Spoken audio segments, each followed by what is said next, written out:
You will hear a telephone conversation between an employee at a pet insurance company and a customer. You have 30 seconds to look at questions 1 to 6.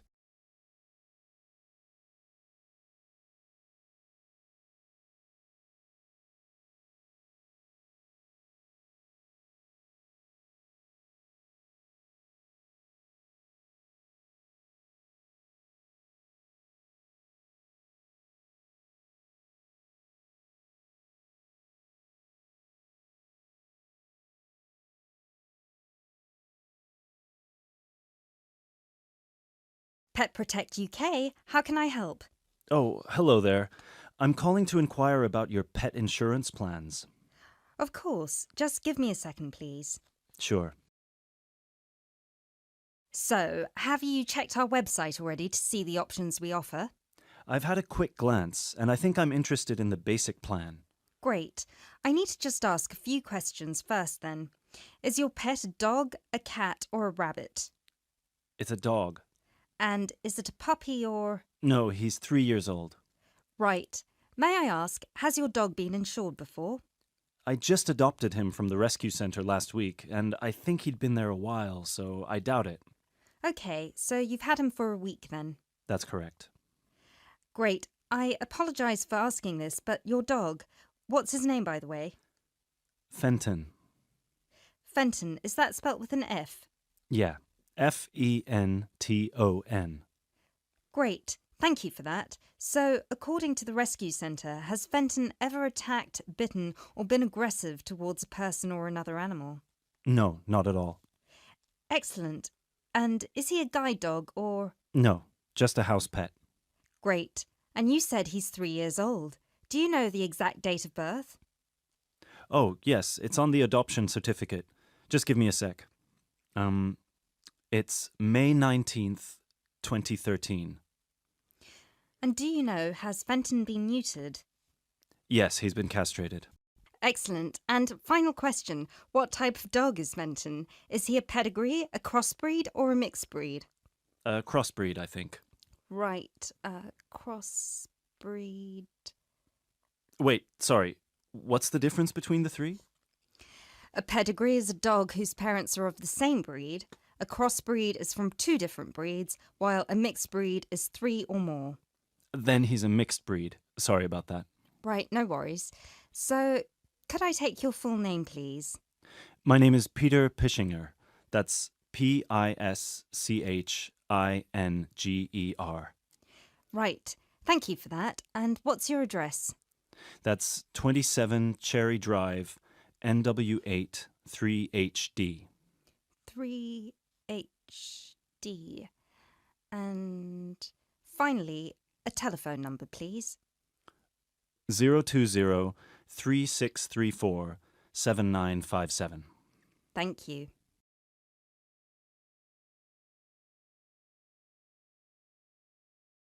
You now have 30 seconds to look at questions 7 to 10.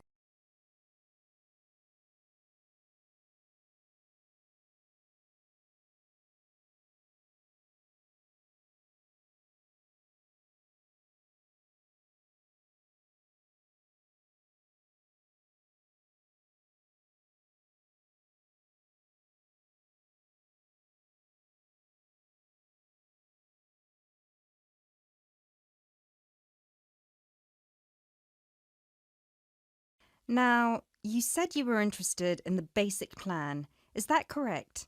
Yes, that's correct. May I ask, are you planning to switch insurance providers after the first year of your pet insurance, or is there a possibility you might renew with us? I haven't really thought about it. Why? The reason I'm asking is because if you plan to renew with us, it might be worth considering our premium or ultimate premium plan.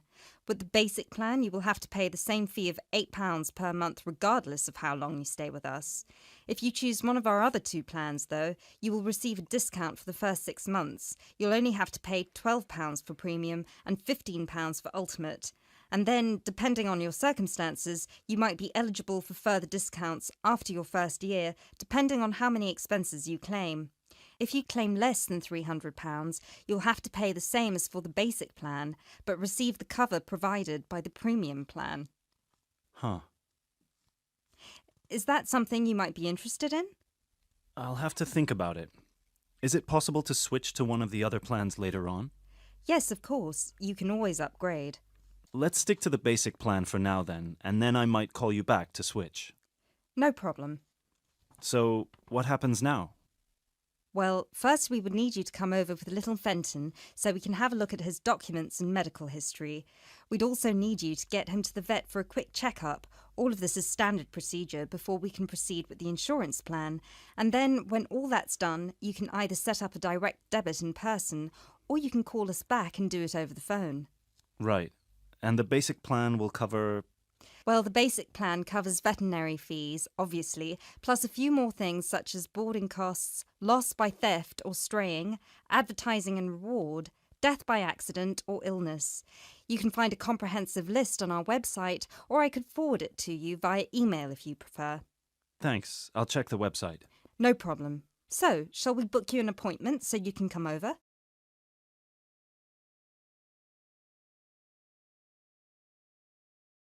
That is the end of part 1. You now have half a minute to check your answers.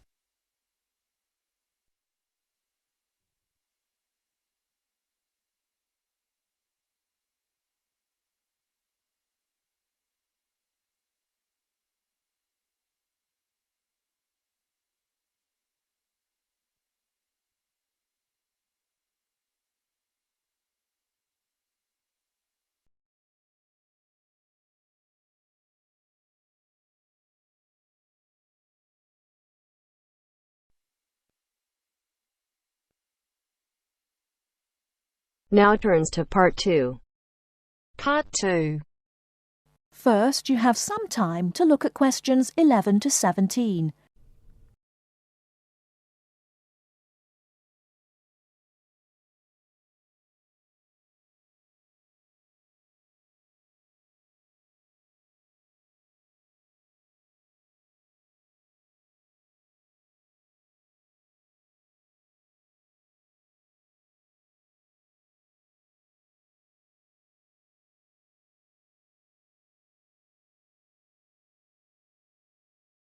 Now, listen carefully and answer questions 11 to 17. Hello, and thanks everyone for coming here today. I know it's always a bit stressful going for a job interview, but it's best to be prepared. For any of you who may not know me, my name is Fiona Ogilvie, and my job is to offer guidance and support for students with special needs. Now, you wouldn't be here today if you weren't interested in finding a job in the holidays. So let's get down to it and see what things you need to be looking out for. Most of you, I hope, will be applying for jobs with the companies that have been recommended by the university. The reason for this is that we here at the university already know these companies and have established good working relationships with them. I've also been to visit all of them and checked out the facilities they have to offer. You really need to make informed choices when you're looking for a job and make sure you know before you even get to the interview stage that your needs will be met. But I know that some of you are applying for jobs independently and have looked at companies outside the university recommended list. So for you, it's best to plan ahead and be aware of what it is you may need while you're working. Things that you need to check when you go for an interview are there enough toilet facilities and are these easily accessible? Also, you want to check that all the public areas inside the building are barrier-free, so you can get direct access to these public spaces whenever you need to. And ask about ramps into the building, so you know how many there are and where they are located. These kinds of things are so much more difficult to sort out when you've started work, as they take time. But ramps are an absolute must, so please make sure you know where they are. Another thing you must make sure of is that the lifts have the correct lowered control panels. Ask if all the lifts have this facility or if it's only certain ones. Now, something I think that is often overlooked is working hours. What you want to make sure of is that you get flexi time. This basically means that your working hours are flexible and you can clock on and clock off in times that suit you. Within reason, of course. Most companies do recognise that it takes much longer for someone in a wheelchair to get on and off buses and trains. Public transport can take that much longer, so you need to be organised and prepared. And for those of you lucky enough to own a car, check how many disability parking spaces are available. Remember that it's your right to have a disabled parking space. These also need to be near enough to a wheelchair accessible entrance or ramp. OK, are there any questions before we move on? Before you hear the rest of the talk, you have some time to look at questions 18 to 20.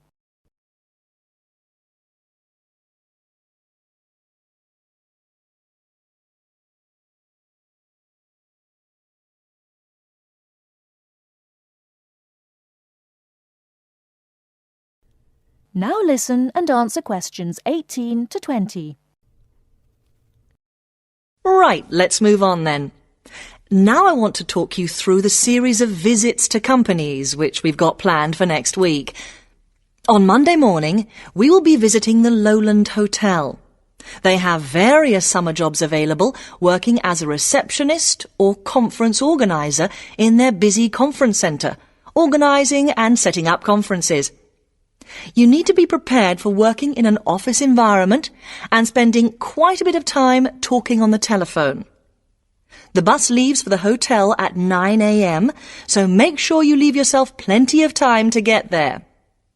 When you arrive at the hotel, please gather in the reception area and wait for someone to take you to your first session, which will be a talk. The talk at the hotel will begin at 10 a.m, and then there will be a short tour of the hotel. There will be a light lunch provided, which is usually salads and sandwiches. The next place we'll be visiting will be on Tuesday afternoon. We'll be going to visit a little local company that makes handmade paper and cards. For those of you studying art, this may be just what you're looking for. We'll be taken on a tour of the company which lasts 3 hours. The tour will start at 3:30 p.m, and after that you'll have a chance to meet some of the staff. Tea and coffee will also be provided. We have no trips planned for Wednesday, but on Thursday morning we'll be going to Tobago Travel Agency. This is a very popular choice amongst our students because you can get student discounts on holidays. We've booked a coach for this, and it'll leave from outside the refectory at 8 a.m. You'll need to bring a packed lunch for this, so please don't forget. There is a little canteen where you can buy hot and cold food, but this is closed on Thursdays. Friday, we'll be having representatives from all the companies visiting us, so you will have a chance to ask any questions, and of course, put your name down on the list if you're interested in working for them over the summer. This event will take place in the main hall next to the library, and it'll run from 10:30 until 4. I really hope you make the most of this excellent opportunity to not only earn yourself some extra money, but also to gain experience of what it's like to work. And if you'd like to find out more, then please ask some of the students who worked last year. They're all wearing green badges and will be happy to speak to you afterwards. That is the end of part 2. You now have half a minute to check your answers.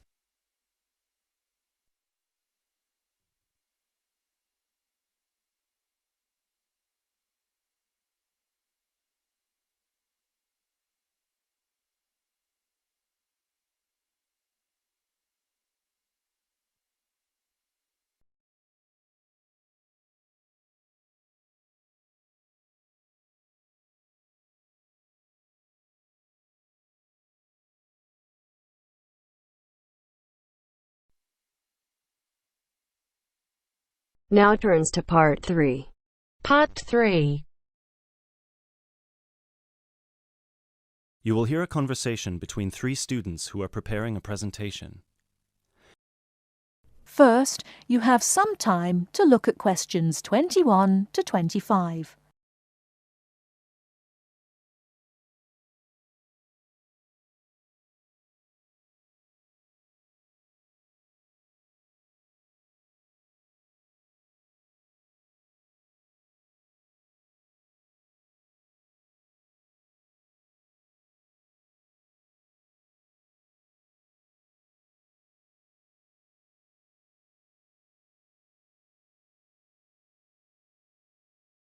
Now listen carefully and answer questions 21 to 25. Hey guys! Oh, hey, Gail. You made it. Yeah, sorry. I was stuck at the library paying late fees. Have you guys started going through the data yet? Yeah, we've already collated it and we've started designing the graphs we're going to use in the presentation. Oh, really? That's fast. Well, anyway, here's what we've got so far. Okay, so... Wow, 38% said they thought about quitting school in the first year. That's a huge number. Yeah, and only 10% said they were happy at school from beginning to end. Amazing, isn't it? Yeah, I thought the majority would be happy here. Well, just remember that about 30% of the school population are foreign students, and from the UK students, only 2% are actually from the area. So, I guess it makes sense that people would miss home. Yeah, but to want to actually quit school... Well, they didn't want to exactly, they just thought about it. Okay, so how should we organise the presentation? What did you guys decide? Well, Kevin and I were saying that we should start by explaining what the topic of our research was, and how we decided to collect the data. So, I'll start by saying that our topic was how first-year students felt a month after beginning school, and how their attitudes progressed and changed by the end of the academic year.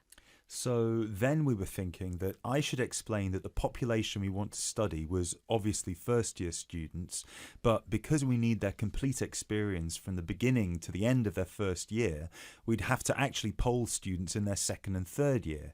And then we said that you should explain how we access the population. So I'll say that we got the permission from the school to go to different classes from different departments and hand out the surveys in paper form, right? Right, and that it took us about 3 weeks to complete this part of our research. So then we need to describe the 3 different areas of focus of our survey, so Lindsay can do that. Say that the survey had 3 sections. The first one, asking just some general questions about the age, gender, nationality and field of study of each student. Then the second one focused on how they felt in their first 6 months at school. And the third, how they felt in the summer after their first year was complete. That sounds good.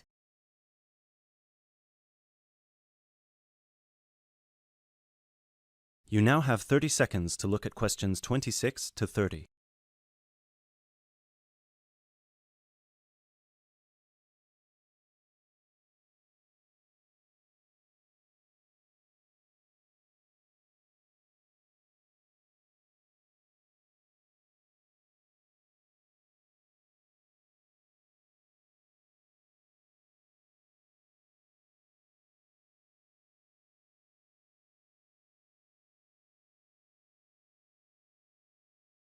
Okay, so let me see the breakdown.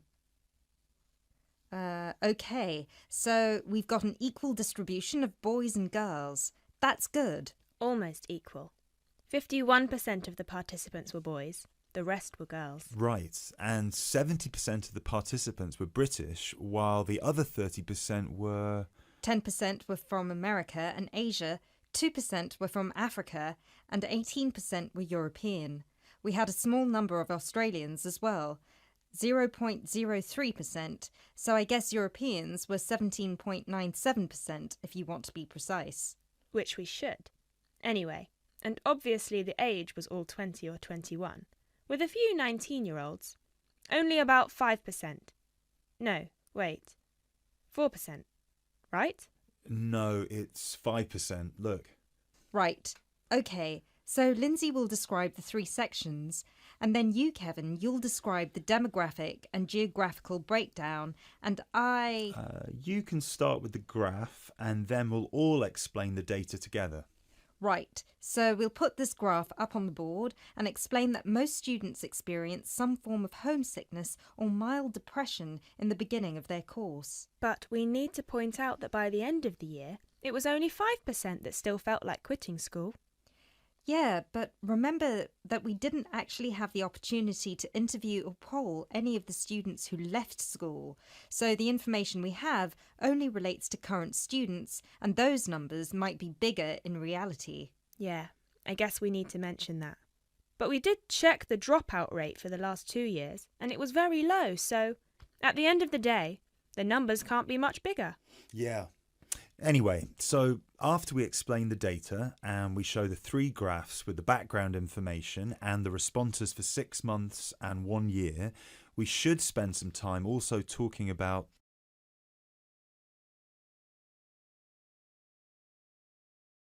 That is the end of part 3. You now have half a minute to check your answers.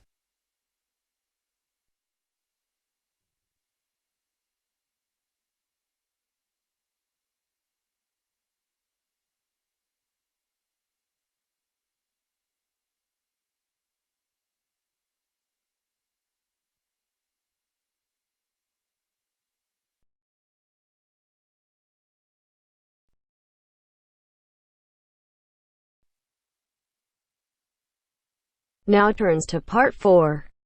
Part 4. Now turns to part 4. Part 4. Well, it's the beginning of the digital age, and technology is all set to completely revolutionise the way we watch TV, videos and DVDs and play computer games at home. First, you have some time to look at questions 31 to 40.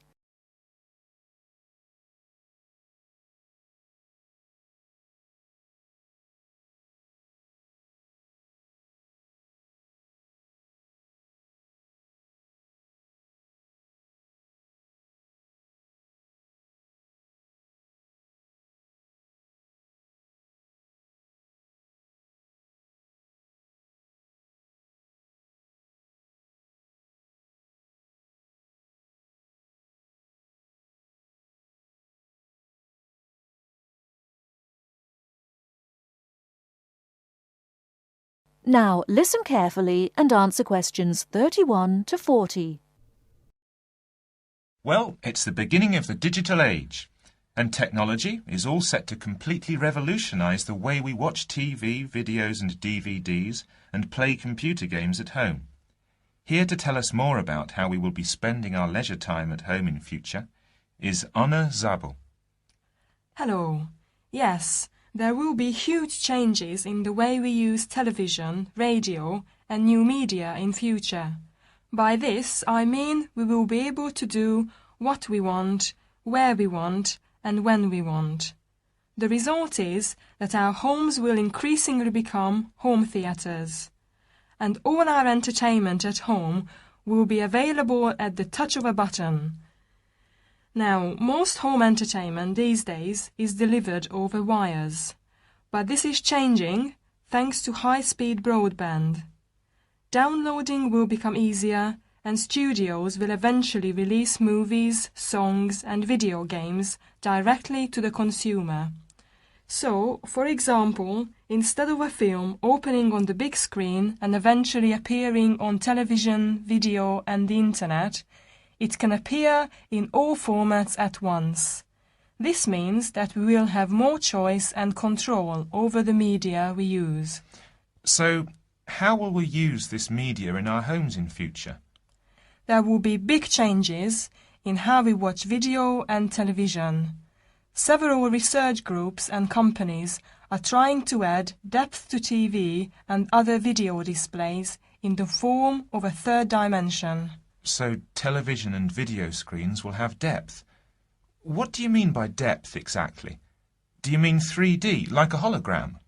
That's right. When we say that a hologram has 3 dimensions, it means that we can see not only up and down and left and right, but forwards and backwards too. When we talk about dimensions, we call forwards and backwards depth.